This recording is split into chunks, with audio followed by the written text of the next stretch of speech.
Hi, welcome to Community Life, where we talk with community experts about their life journeys and learn about them as people. And today we're flipping the script. I'm Scott Baldwin, Head of Community and Product Evangelism at Product Board, and we're going to be having a conversation with Yurii Lazaruk instead. Yurii, of course, runs Communiverse. He's a community builder, consultant, and an all-round amazing human. Super excited to have some time to talk with him. I know this isn't the first time this has happened to you, Yurii, either, where people have flipped the script on you. I know you talked with Carrie Melissa Jones a little bit about this, Steve Gargillo as well on that side. Thanks for being in the hot seat today and sharing a little bit about you again with the people online. Yeah, Scott, thank you very much. Like when you proposed to flip the script, I was like, sure, okay, yeah, let's do it because, it's never enough. It's like, even though it might sound like, oh, the same Yurii all over again, but I know that everyone asks their own question. And as I always say, for me personally, why I do this, because I want to get to know people better. And it's kind of not fair, because people don't have the opportunity to get to know me better. And now like flipping the script, it's amazing opportunity. So I'm super happy to be here. So thank you for having me. No problem. Thanks for taking the time. Appreciate it. So, there's sort of a saying, like idea or the concept of the energy you put into the universe is the energy you get out of the universe a lot. And I know you as a really super positive person, at least in our interactions. I know in the interactions I see with you with other people as well. But one of the things you've been putting a lot of energy into recently is this opportunity potentially to interview The Rock. Dwayne The Rock Johnson. Yeah. Tell me about what spurred this on? That's a pretty big target. Yeah, some time ago, I was a member of 5 a.m. club. So what I was doing, I was waking up at 5 a.m. for 333 days in a row. And like there is a book by Robin Sharma, 5 a.m. Club.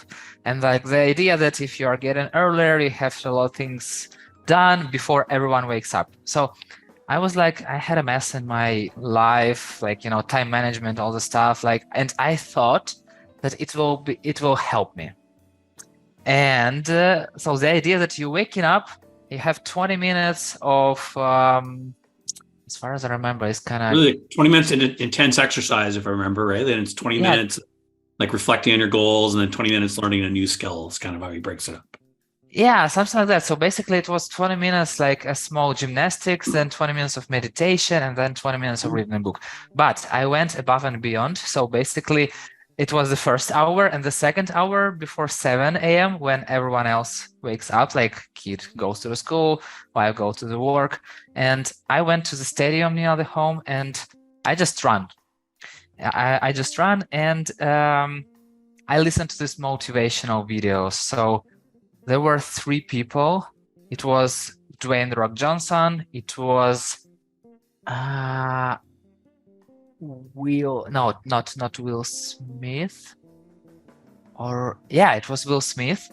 And third one, I don't remember even his name, but it was the general of the US Army, and he gave an amazing speech. And so basically I have these 3 motivational videos on repeat, like 10 minutes each or something like that. So I loved the way Rock put it, and like he was my favorite out of those 3. You did this for 333 days, just the same 3 people? Yeah, because it's kind of like, you can understand what they are talking about, like listening to it for the first time, but to make this a habit, to literally add it to your life. Like for me, I had to listen to them many times. For sure, sometimes I mixed them with music. Sometimes I had no mood for listening to them and I was listening to some music, but in general, mostly yes. And like Dwayne is just a nice person, and he's just so fun in a way, but also like a little scary. And it's like, there is a big mix of some stuff of good values, at least as how I see it. And I wonder if he is this person,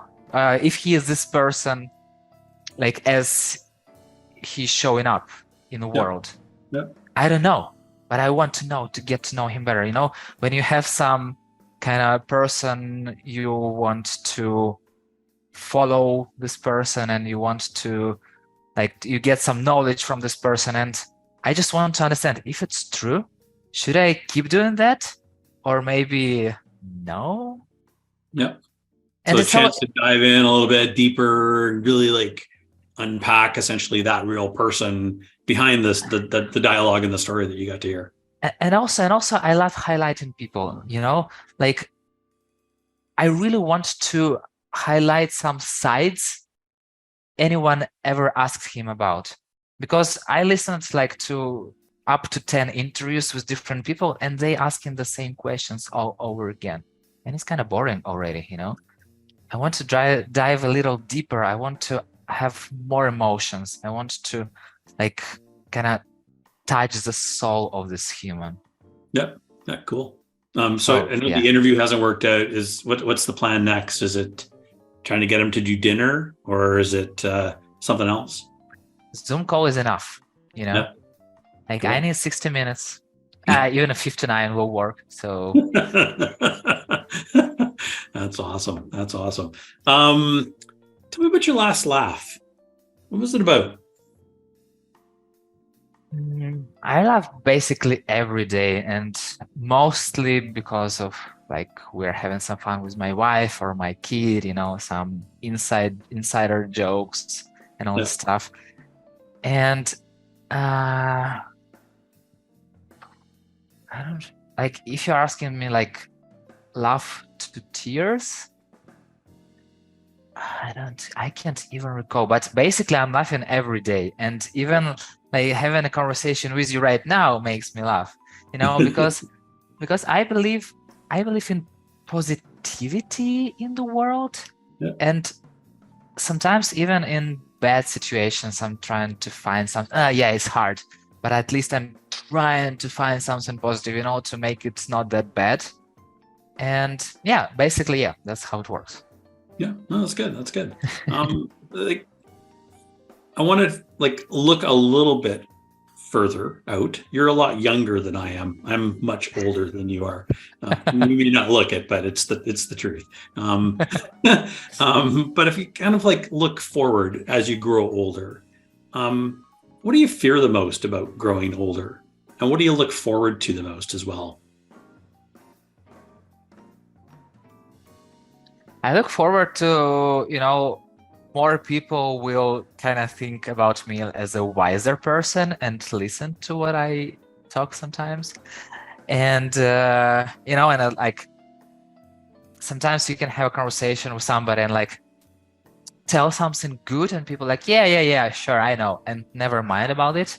But, I love to have this conversation, like, and I don't even care like how old this person is. Like, they might be 10 years old, they might be 17 years old. But I understand that it's always something you can learn from anyone. I learn a lot from my kid, and how it works that way, that he says something that is kind of super understandable for him, and I am as an adult so biased. Yeah. It's like, wow, I didn't even notice it. Really? It's so easy, and yeah. And what I'm really afraid of, after having the war in Ukraine, I believe that the worst thing that can happen, that you may die, or some of your family may die, or some of your friends, and all this stuff. And like, my mindset changed a lot. And what I'm always saying, like always, a year after the war started, that if you are alive, anything else doesn't matter. If you have like something to eat, if you have somewhere to live, if you have good health and your family is healthy, everything else doesn't matter, like totally. Who cares about those iPhones, about those cars, about those mansions? Like, you have everything you need. So my wife asks me, like, do you like, I don't know, like, I'm not living in a home right now, like I'm in another place. And do you miss home? And I'm like, what is home? Like, you are here with me, our kid with us, our dogs with us. Like, home is here. So basically, I don't miss it because I'm home, you know? Yeah, you mean you're not home in the sense of maybe the place Yeah. you own or rent or where your stuff is or like all that kind of thing, maybe in the same kind of way. But to your point, it's like home is kind of the people and the relationships and the stuff that matters around you.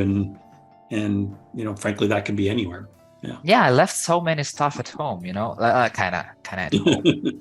So basically, I don't really care about it. So Yeah. Yeah. Yeah. It's funny because my wife and I often remark a lot about that when we have sold houses and bought new houses, right? And you kind of like, once you've kind of packed up all your stuff out of the house, it's just at that point, just a house, really kind of in a funny way. It doesn't really feel like home anymore. Like home it's might be just the a next place, box, right? an Yeah. It's empty just a box. box. Yeah. Yeah. Yeah. Yeah. Fill in the blanks for a little bit. Like I describe myself as, It's crazy. I described myself as a curious person cool. And because others, I'm trying to, you know, ask questions to people, and I'm trying to find answers myself if I have nobody to ask. And I'm even curious in like such thing as how the grass grow, you know, and all the stuff, because like we have all this world around us and like we take it as granted, but like everything happens for a reason, and we have all this nature, all the world around us, and I see many parallels in like what humans doing and how how it connected with the nature and how it's made.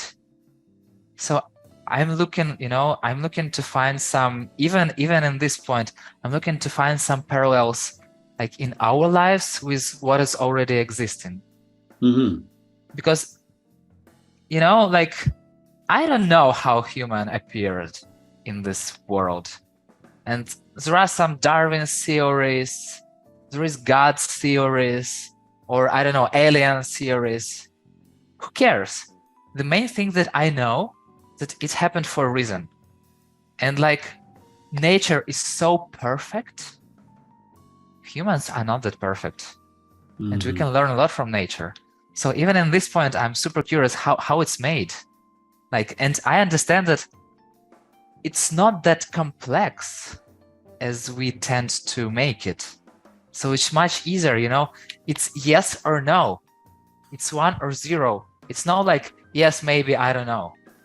Like humans are making everything much much More harder. complex. Yes. So yeah, and I'm curious in that way that I'm trying to find the easiest answer that even like a 5 years old would understand. Mm-hmm. Because I understand that like if we will give up our titles, our jobs, our like problems, our scars, like we will be the same basically. And why bother about making everything more complex if we can just say yes or no, and maybe explain why yes or no to somebody? So I describe myself as curious person. Yeah, that's interesting. It was interesting because I saw two sides to that curiosity. One was curious, just like wanting to know. The other side was an introspection. That's super, super interesting as you're kind of like reflecting on your place in the world and your spot in the larger ecosystem. So yeah, that's I also love to go back, you know, like when I'm at some point, I'm trying to find what was before, like how did I start this journey to this point? mm-hmm. And what people I met during this journey, how they impacted in my journey. What did I make? Like, I never think about what I made right or wrong, because, you know, once again, everything happens for a reason. So maybe if I made that mistake, I learn from that mistake to not to make some worse mistake in the future. Yep. So yeah, I love to think like, okay, here I am right now, here is you, you are interviewing me for a community live conversation, but what was before that? So before that, I invited you, I interviewed you. What was before that? It was like 39 conversations before that. And Yeah. like, it was an article to Communiverse when I asked you to impact on this article, when I asked to share your experience to this article. So I'm always trying to go back and understand how it started, to understand how it went. That's really interesting. Really interesting. I think there's a sort of concept of like one-way door decisions and two-way door decisions in our lives.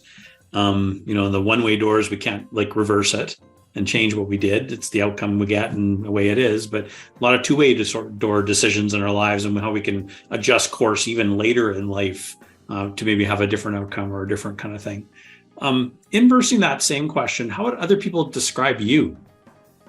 Oh, it's so interesting. Really, I don't know. And you won't believe, but I have a notebook where I write some stuff. And here is a question. Ask people I know, what do they think about Yurii? So what I hear, that people like my energy, like my positivity, like, all the good things. But what I really want to know, what I really will do, and like, I'm still procrastinating doing it. I don't know why, but maybe I'm afraid of hearing as a truth, but I really want to go to people I have like good connections with and like who I believe knows me. Yep. Once again, I don't know if they know me, but who I believe, and ask like, if somebody asked you, what would you say about Yurii? Like, what do you think about Yurii? And I'm really curious to hear that. So I will definitely do this, and you will be one of those people. So get ready for this.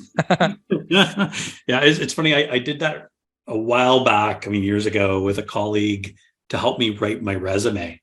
And it was really insightful because it was like almost like positioning myself, but from a different angle. We're not used to really like touting what's great about us, what we could work on. Maybe we're not like acutely self-aware of every little dimension.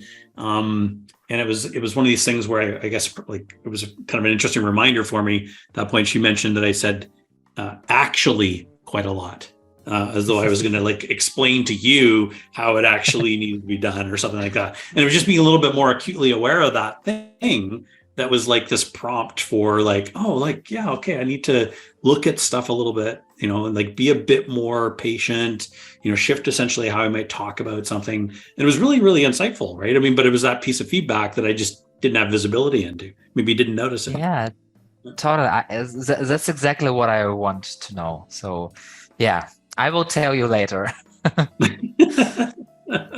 I know you've talked a little bit about your family in past episodes here, particularly about your childhood and stuff like that. Your parents, and your life with your grandparents, and then moving towards your wife and your son and the relationship that you built there. But like, tell me a little bit about like your current immediate family, like this family that you live with, which is predominantly your wife and your son and your dog. What does that look like? How does it shape and essentially inform who you as Yurii are today? So first of all, my kid is always like having arguments with me, and like, and before we start doing something, like I tell him like, hey, we will sit and check your homework right now, and we will check what you've done in the school. I won't try to like criticize you. I won't try to teach you. We won't spend a lot of time. We just sit and like for 10-15 minutes and check what you've done today in the school.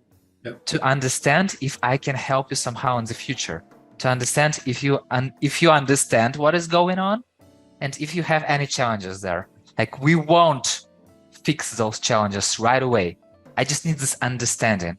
And he's like, no, not now, no, not now. And then like we're sitting, like we are still doing it. And like 2 minutes after that, he's totally engaged in that. So he's interested in that. He's sharing what he learned, and like, so it's like always, like, he will enjoy things, but we need to overcome this moment. Like, no, I won't do it. Yeah. And the moment it's kind of like the thing, the first step is the hardest. So when we start doing, it's easy, but the hardest thing is, so it what teaches me to be consistent. Even if you hear no, just keep doing it. Because, if I would say, no, okay, no, like when? And if I ask my kid a question, when? He might say like in an hour, but in an hour it will be the same. So basically no, or in an hour, it means never. So it's funny, like I always say with my wife, it's like with kids, it's long days and short years. It goes by very quickly. I don't know if you're feeling that kind of thing as watching your child grow up and get older. Yeah, I can remember how he born, it was like a day ago. So basically, yeah, it's like, it's strange. It's already 11 years, really. So basically it's fun. Yeah. So, and like I can tell a lot of stuff, but it will take forever. And I will say just the main thing. And about my wife, what is the main thing? That it's the only one person I can tell anything to. Mm-hmm. So I do not go to therapist. Like, even if I have friends, I will never say to them like my deep concerns and like my fears and all the stuff, because not because I'm like closed person, but I don't want to bother them. And with my wife, we are together in the same boat. So if I will hide some concerns and challenges from her, she will see it anyway. But she will have more concerns and more challenges, if I won't say, if we won't talk about it. So it's better to say, it's better to have a conversation and to find how to fix it together. And I believe the same is from her side. So like, I don't like, I'm not having like super great relationships with my mother, but I never told anyone, like my mother, my grandmother, grandfather, I never told them like anything about me. Yeah, but I'm telling it to my wife. Sort of deep core way that you do with your spouse. Yeah. So, and it also helps because I understand that I'm not alone here. And once again, I understand I'm not alone. I'm sharing a lot of stuff with folks in the community world. I have very great conversations with many people, but still, I won't bother them with like my kind of deep challenges, because they don't see it. They will never see it. Yeah. Because they'll never be that close to it. Yeah, in order to see that, you have to be with me 24/7, and it's not the best, it's not the best side of me. So, but that's the important part about marriage. Yeah, exactly. How long have you been married? Okay, so pop quiz. Yeah, no, I remember exactly the days. So we married on 31st of. I'm just 31st of August 2010. So it's been 13 years, almost 13 years so far. Nice. So, but we know each other for 15, even more. So we met in the university. So we started dating like in the second or third course. So, but like we know each other like for 16 years or something like that. And that's awesome. That's so cool. That's really great. Best wishes to both of you. Thank you. Continued relationship success. You have a really fascinating educational background. You've got this master's of applied science, math, physics, this whole like STEM side that frankly I never knew about. I mean, I don't think I've even seen you talk about it in the community space before. Tell me about this educational journey, and like, how do these skills help you in your work today that you do? I'm thinking a lot about what might have happened if I, like, in the primary school, I was learning Japanese and I was quite good in it. And then our teacher went to improve her knowledge and she never came back. So they started to bring in us some students from universities, and definitely they didn't teach us anything. And my parents decided that, It will be nothing good with the Japanese, so maybe he needs to learn math and physics. Why don't he go to a technical lyceum? And, nobody ever asked me, and okay, what can I do? So I'm looking a lot of backward, and I understand that I love languages. Like I just had a conversation with Chris Miles today, and we like discussing this thing, and I told him that now I'm learning like Japanese, Spanish, Italian, German. Like not that I'm like, like really learn it like super hard, but like 10, 15 minutes a day. So just to understand how it works, just to find some new words. So do you have a Duolingo streak going? Is that what's Yeah, happening? exactly. Yeah, 220 days so far. So yeah. And what I really like about it is that I want to, when you speak your native language, you can share emotions better than like even now I'm speaking English. I can express my emotions, but not that way that I could do in Ukrainian, for example. Yeah. And I want to understand people better. That's why I'm learning these languages. Like I want to, have like without this translation problems, not to lose anything because of translation. So like I said, we were talking beforehand. I think like your English is far better than my Ukrainian. And I'm always amazed at people that can do good at other languages. Like I struggle with like, I think English even in some cases, right? It's a very complex language in its weird way, but I've never been a person to pick up a language easily or pick up a language from another culture quickly. I think, although the funny thing, I spent a few weeks in Spain this past summer and I came back saying certain phrases in Spanish, not even realizing it when it was at the French airport or even at home. It took me like, I think 2 weeks to kind of wear off because we were there enough. But it's just, I agree with there's a certain closeness and proximity that gets broken down when you can speak another language or understand someone else's language and culture. And kind of like building on this a little bit, what I'm just kind of curious is like, if you're going to go travel somewhere and bring that love of language, where would you go to and like, what would be that place that you'd head off to next? Yeah, it's I haven't thought about that. And most likely I would go somewhere to Italy, just because when I was growing up, I really liked football, soccer, and the Italian team Juventus. Yeah. So it was a battle in our school. So some people were like fans of Milan and other of Juventus, and they were kind of like leaders of championship, and we always like bought newspapers to understand who won the championship and all the stuff, and we were mocking each other. And like when we were going to play football, like some kids have Milan t-shirts, some kids have Juventus, and it's so fun. So most likely just because of that to Italy. I don't know where, I don't know why, but I would say that's there first. Yeah, that sounds fun. I haven't been to Italy in a long time, but I definitely would recommend it. It was a great trip when I did go. And it's also a great history there. Rome Empire was like super strong, and like Italian people are like obsessed with their history and they save everything they can. I cannot say the same about Ukraine, unfortunately, but I just want to, feel this energy of history.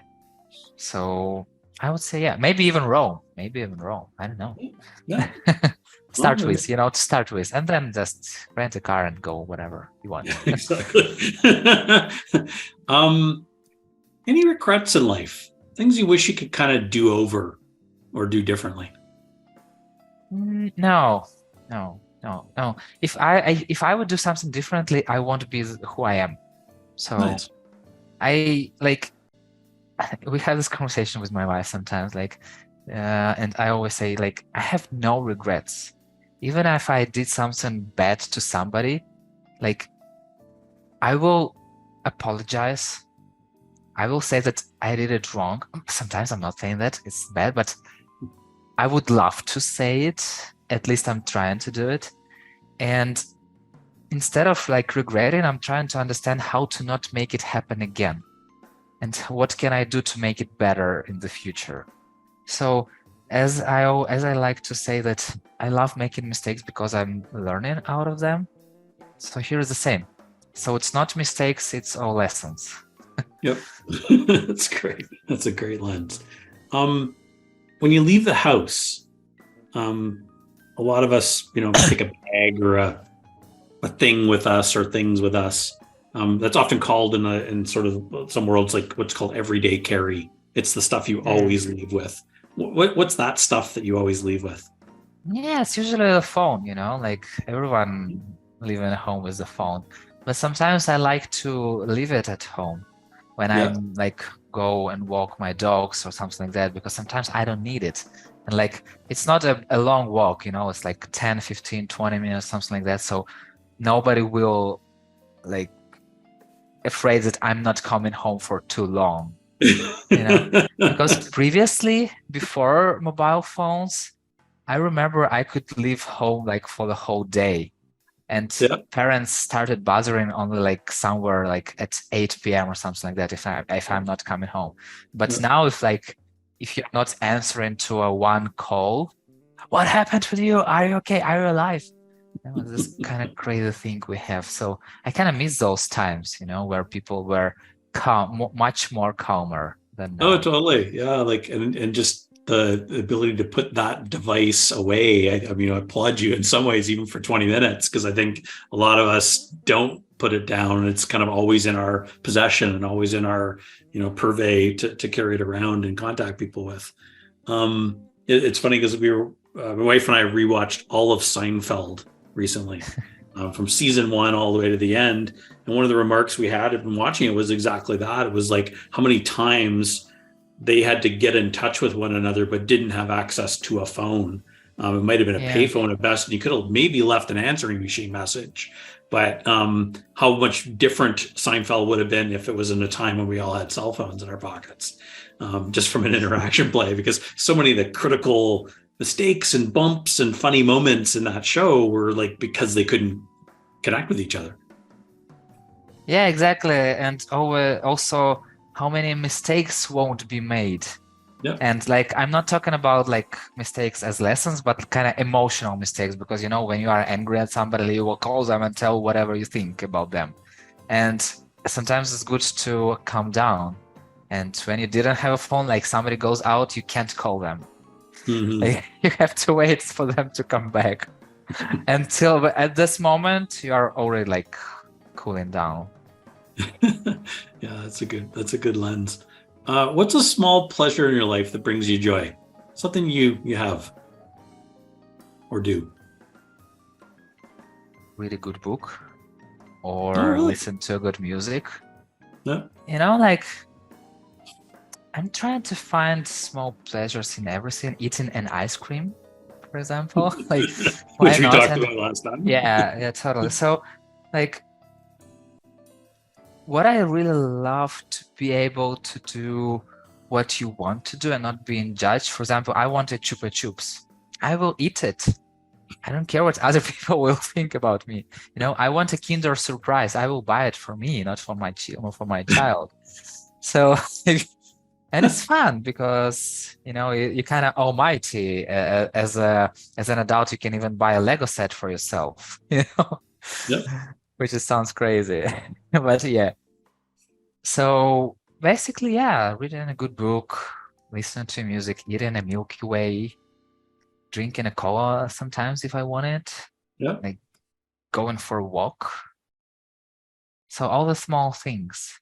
And Yeah. it's fun, but like my wife gave me like different presents, like some phone or something like that. And like it's not that valuable, but I have a super small bottle opener from Rome that she gave me. And it was Mm-hmm. like kind of the best present. Like I have it always with me. So And I can open the bottle of Coca-Cola if I want, so it's also useful. And like phone, okay, phone, yeah, who cares about phones? Like everyone can buy a phone, but bottle opener from Rome, something great, and it's small, and it can, and it's useful. So and that's part of your everyday carry, that sort of thing you walk out of the house with. That's cool. Yeah, but kind of not every day. It is connected to keys to my car.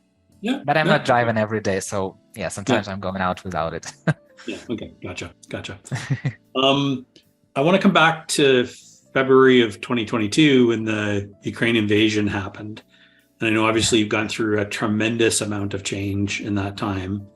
How has this event changed you? And maybe from two sides, maybe for the better and maybe for the worse. I would say that for the worse, I'm not planning for 1, 5, 10 years. So I don't know if it's okay, but for now, I don't know where I'll be in 1 year. Right. Like, I don't know what will happen in 5 years. So, and sometimes I'm thinking like, is there a place where I can be safe with my family? Like we can go and just leave and be sure that, you can never like be safe out of some accidents. Like it can happen everywhere. Yeah. But about this thing like such as war or earthquake or tornado or school shooting or like all these crazy things are going on, I'm thinking like, is there a safe place anywhere? And I don't know. I don't have an answer for this question. And for the best part, I would say that, one thing that I'm always saying, first, I started to love what I have right now. And okay, I lost my English word, but the idea that what you have here with you right now, it's the best thing you might have had. So who cares about what you've lost? Who cares about what you might have? Like here at the moment, you are here right now. So no past, no future, basically. Yeah, so it sounds like it's made you more present, which is maybe not a bad, like, I don't think that's a wonderful thing, if anything. It's made you more... I don't know, when you go to some like big banks and all the stuff, they ask you, how do you see yourself in 5 years? And I don't know, I won't pass this interview. So, and what was kind of great thing is how I entered this international community world. Because I didn't think about it before the war. I followed CMX community, I followed David Spinks, I followed a lot of community folks out there. Rosie Sherry for sure, she was the first person I had a conversation ever in the international community world. And like, I didn't know that such amazing people exist, And because of the war, I had to go there. I have to enter this community world. And it was one of the best things that happened in my professional life. So it's kind of like, you are swimming in a bath in your bathroom, and then you see an ocean in front of you and the access to the ocean. And it's like, that's how I feel it. So I would say that it was the best thing that happened. Yeah. How do you make friends?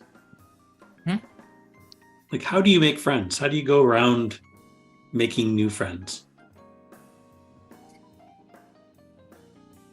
It's a hard question because,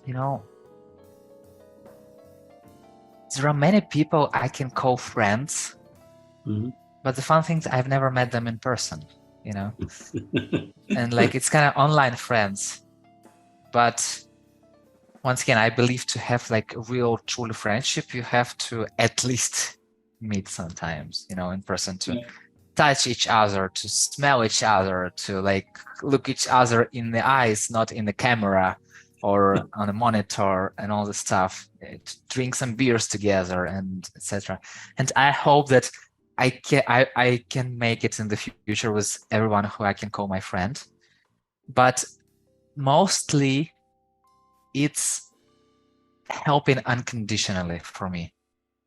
So if somebody asks for help and you're like, okay, I can help this person, but I don't want to waste my time, or I have no time and I will do it somewhere later. But if somebody asks for help and I'm doing it right away, most likely we are somewhere near being friends. Yeah. Okay. You sort of answered the question. Yeah, sort of. Because, yeah, you know, I'm thinking more about like, how do you mechanically maybe go through the activity of making friends? Are you the type that maybe shows up at a group of strangers and, you know, connects with somebody on a topic or a subject, and then, you know, maybe slowly peels back that onion to get to know them a little bit more? Or are you maybe the type who, you know, takes a long time to make new friends?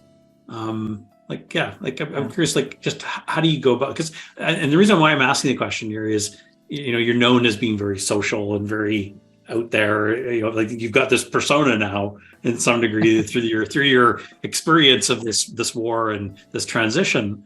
And I think even before that, you were well known maybe in your community as someone who maybe made friends easily. But like, I'm curious, like, what are the ways in which you like to approach building a new friendship?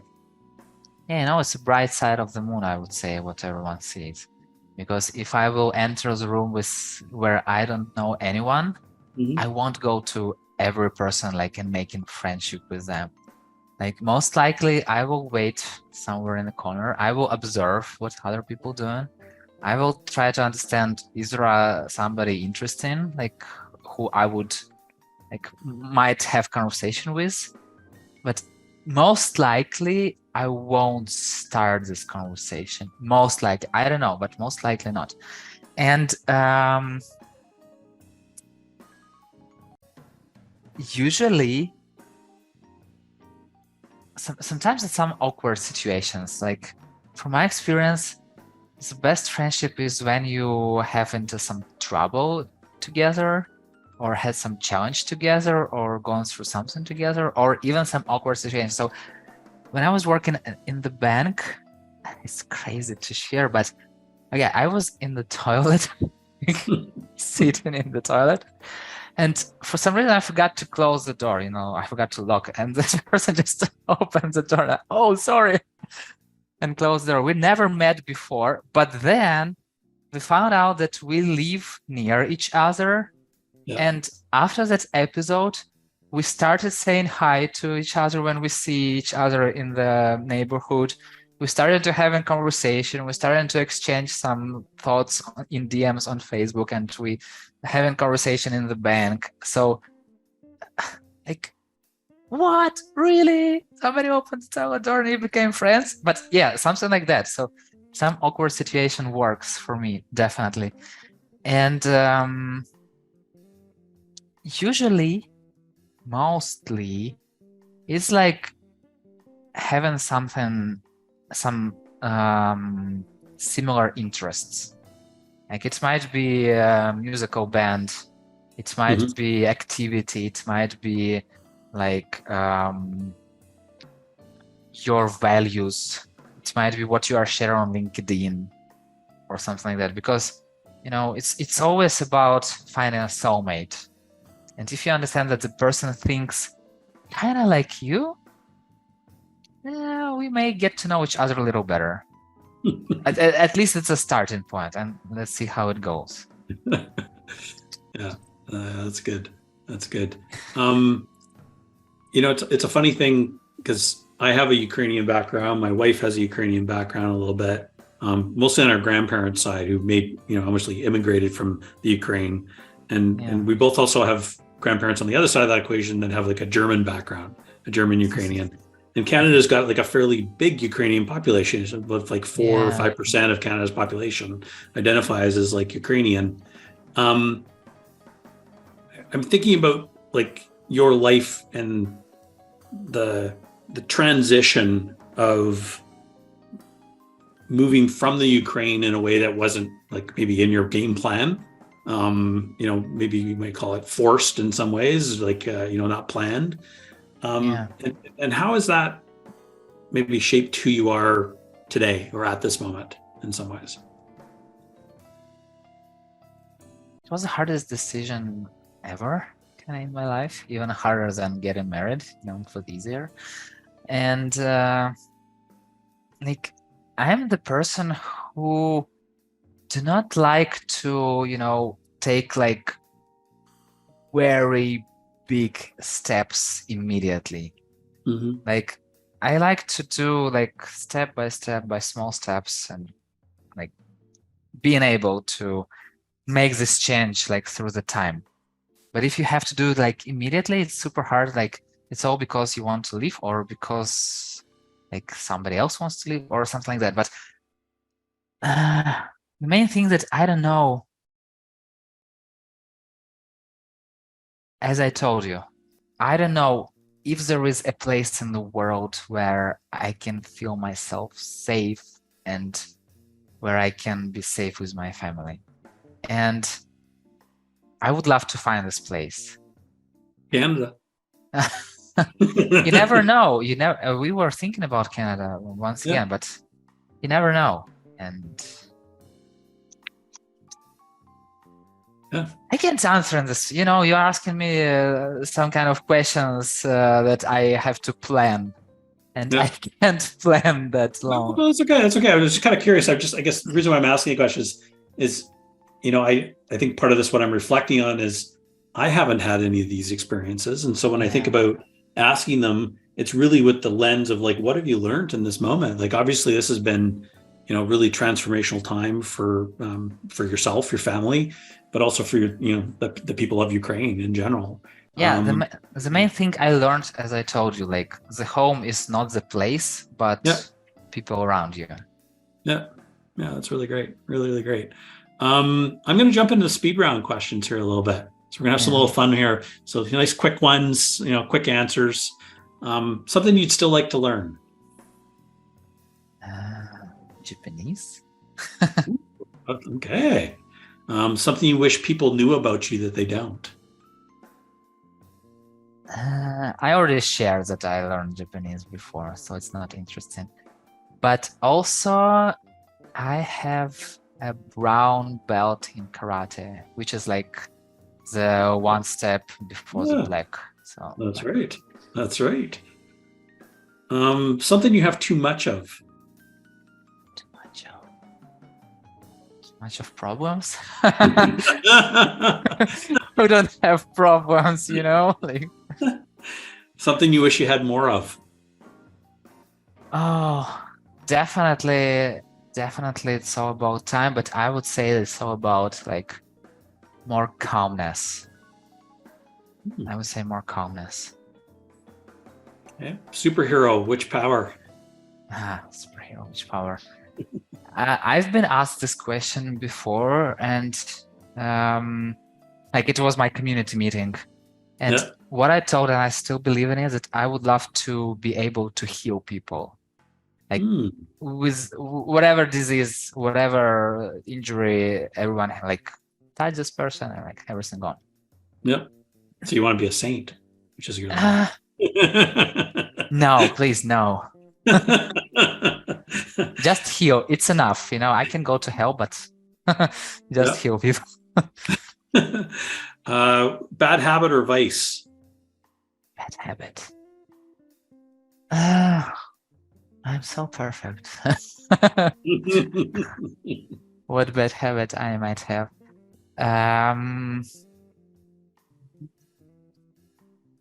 Bad habit, most likely it means that something that I would love to change, at least that's how I understand it. And most likely I would love to be less reactive when I'm having conversations with my family. Because how it works for me, when like we're talking some bad things to each other, like it happens from time to time, like I understand that it's not how we really feel, but it's an emotion at the moment. So, and I would love to keep those emotions like calmer and not to say sometimes what I said. Yeah. Okay. Okay. Who do you learn from the most in the community world? Oh, that's a great question. Oh, putting everybody on the spot here. Yeah. And one person, yes, one person. At the moment, I would say that I learned the most from Ilker Akansel, and not community stuff, but the rock history lessons, rock music history lessons, what he shares every Friday after between two work hours. So it's just amazing. Okay. Scrabble or book? Okay, book definitely. I'm not good at Scrabble. Cooking or eating? Eating. Favorite song? I have two. So first, it's Not Afraid by Eminem, and the second, In the End by Linkin Park. Sorry, In the End by who? Linkin Park. Oh, nice. That's a good one. One question I should have asked you, but I didn't. Yeah, it's a good one.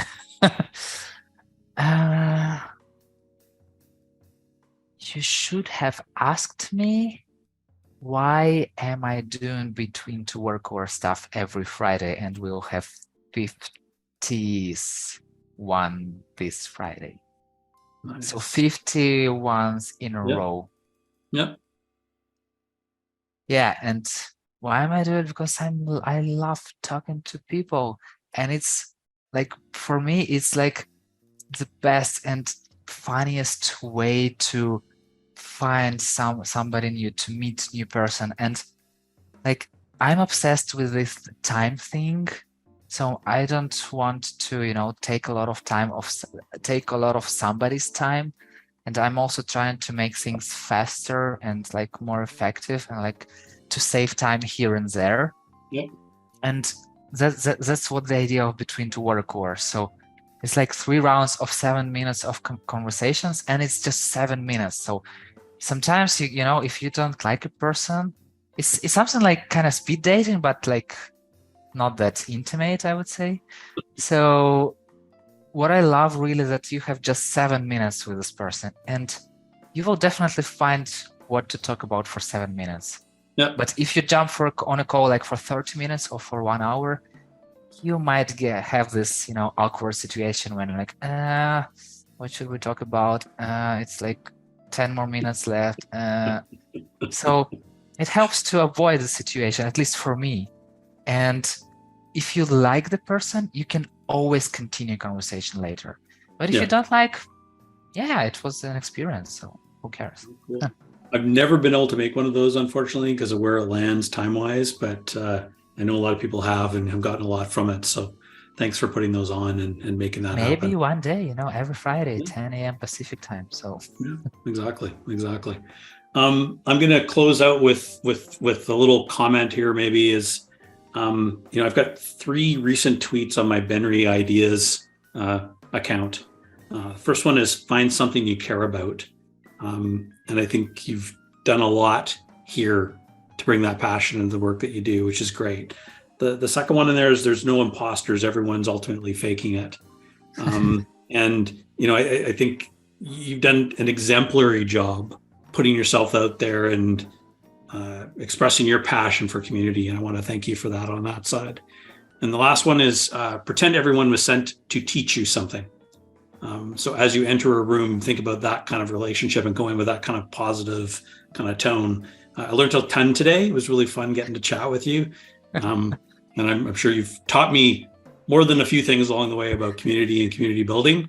But wanted to say thank you very much for the time and everything involved today.